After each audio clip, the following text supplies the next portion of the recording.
Well, there were appeals filed in two high-profile murder convictions, Lori Vallow and Alex Murdaugh.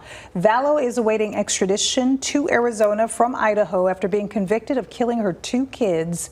In South Carolina, Murdaugh was convicted of killing his wife and son. Now, both defense teams are raising questions about the convictions and making some pretty serious accusations.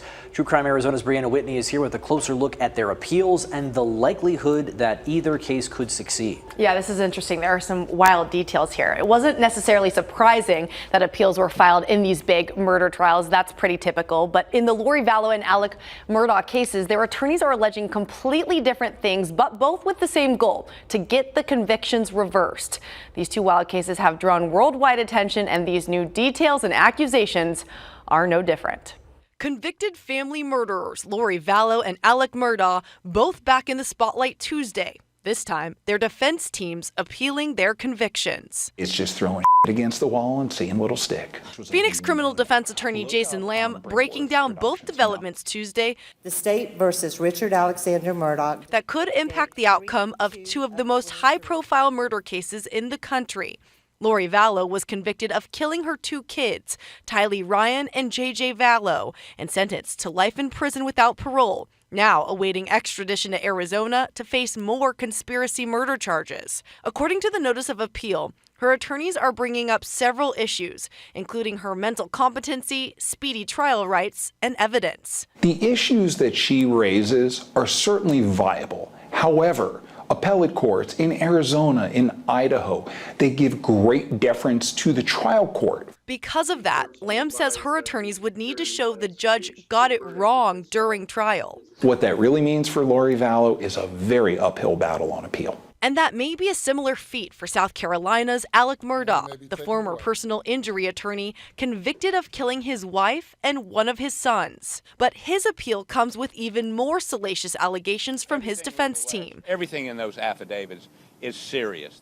Murdaugh's team is demanding a new trial, claiming the county clerk of court tampered with the jury by advising them not to believe Murdaugh's testimony and other evidence, and pressuring them into a quick verdict. They're going so far as to ask for a criminal investigation against the court clerk for jury tampering, particularly focusing on jurors who were leaning towards acquittal. The motion cites at least 3 sworn affidavits, including one from a juror and another from a dismissed juror.